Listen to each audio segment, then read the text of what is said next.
현대건설의 2분기 영업이익이 급증하면서 건설업계 전반의 업황 회복 기대감을 키우고 있습니다. 수익성이 낮았던 고원가 사업들이 하나둘씩 마무리되고 있는 결과로 풀이됩니다. 다만 정부 부동산 규제 영향으로 실적 반등 사이클에 올라탈 수 있는 건설사는 제한적일 것이란 전망도 나옵니다. 네, 건설사회부 방서우 기자와 알아보겠습니다. 방 기자, 주요 건설사 중에는 현대건설이 지난주 가장 먼저 실적 발표를 한 거예요? 네, 그렇습니다. 지난 18일이었죠. 실적을 발표한 현대건설의 2분기 매출은 7조 7,200억 원으로 전년 동기 대비 10% 감소했지만 같은 기간 영업이익은 47% 증가한 2,170억 원을 기록했습니다. 이 착공이 줄면서 외형은 다소 위축됐지만 또 수익성은 반대로 껑충 뛴 것인데요. 이어서 실적 발표를 앞둔 다른 건설사들도 비슷한 성적표를 받아들 전망입니다. DLENC의 2분기 영업이익은 1,064억 원으로 1년 전보다 약 3배 성장할 것으로 예상되고요. GS건설과 HGC 현대산업개발도 같은 기간 영업이익이 각각 14%, 36%씩 증가할 것으로 추산됐습니다. 이 같은 호실적 전망의 배경으로는 이제 그동안 수익성을 떨어뜨렸던 저마진 현장들, 그러니까 이제 지난 2021년부터 2022년까지 착공했던 현장들이 순차적으로 준공되면서 이 원가율 리스크가 줄어든 반면 반대로 2023년 이후 착공된 고수익 현장들에서 이제 매출이 인식되기 시작하면서 수익성 개선 속도를 높이고 있기 때문입니다. 실제로 주요 대형 건설사들의 저마진 사업장 비중은 2023년 97%, 지난해까지도 95%에 달했는데 올해는 55%, 내년에는 26%까지 감소할 것으로 추정됩니다. 이런 변화들 때문인지 국민연금이 최근에 건설주를 꾸준히 늘리고 있다면서요? 네, 일단 증권가에서 그런 이제 국민연금의 이런 지속적인 건설주 매입 배경으로 앞으로 2년에서 3년간은 이제 건설사 실적 개선을 해라고 봤기 때문에 이런 긍정적인 측면에서 좀 투자를 늘리지 않았을까 이런 해석을 내놓기도 했습니다. 네.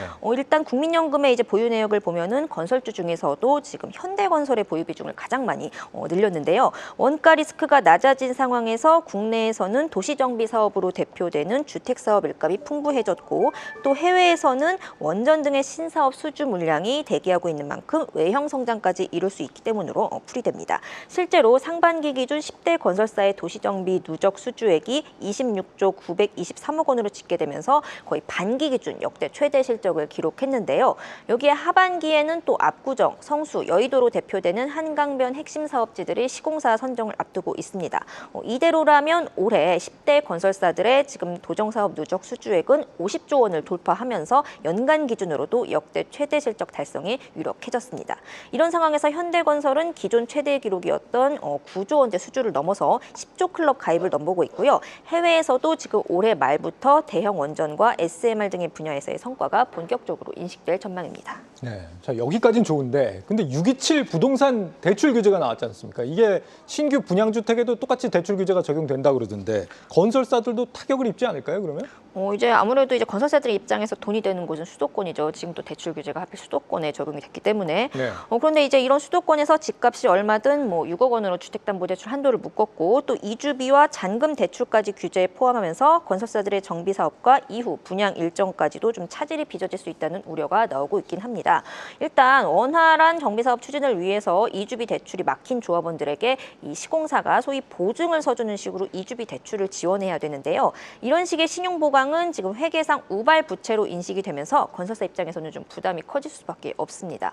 실제로 한 2,000가구 규모의 재건축 단지에서 이제 가구당 이주비가 한 기존 15억 원 정도에서 6억 원 정도로 줄어든다고 가정을 했을 때 건설사는 지금 가구당 그럼 9조 원 정도를 또 이제 추가로 보장을 해줘야 되잖아요. 이러면 총 1조 8천억 원의 신용 보강을 책임져야 한다는 계산이 나옵니다. 업계 전체로는 이런 누적 신용 보강액이 거의 한 10조 원을 넘을 것으로 추산이 되고 있고요. 나중에 이제 어떻게든 일반 분양이 진행된다고 한들 잔금 대출에서 또 6억 원이라는 벽에 가로막히면 청약자가 좀 줄어들 수 있고 또 분양을 받은 사람들도 입주에 어려움을 겪을 수 있습니다. 한마디로 좀 잔금이 안 들어올 수 있다는 거죠. 건설사 네. 입장에서는. 이미 건설사들의 지금 평균 부채 비율이 200%를 넘어선 상황에서 이런 수조 원대의 이후에 우발 부채가 쌓이고 또 미분양과 미입주로 인한 공사비 회수가 늦어진다면 아무래도 유동성 위기를 다시 걱정해야 할 수도 있습니다. 네, 이렇게 우려할 만한 규제가 나왔는데도 증권가에서는 건설사들 실적을 긍정적으로 전망하고 있다. 이건 어째서라고 봐야 됩니까? 이제 증시에 상장된 건설사들이 주로 대형사입니다. 좀 이제 조합원들에게 신용 보강 등으로 추가 이주비를 대주거나 또 뭐 미분양을 우려해서 분양 목표를 좀 하향하더라도 버틸 수 있다는 체력이 있다는 뜻입니다. 우선 현대건설 같은 경우 대출 규제로 단기적인 영향은 있겠지만 또 업계 최상위 수준의 신용 등급을 보유해서 다른 건설사 대비 낮은 금리로 금융 조달이 가능한 만큼 좀 분양 수요를 견조하게 지켜나갈 것이다. 이런 전망이 우세하고요. DLENC 같은 경우는 이제 수익성 개선 속도가 가장 빠를 것으로 예상이 됩니다.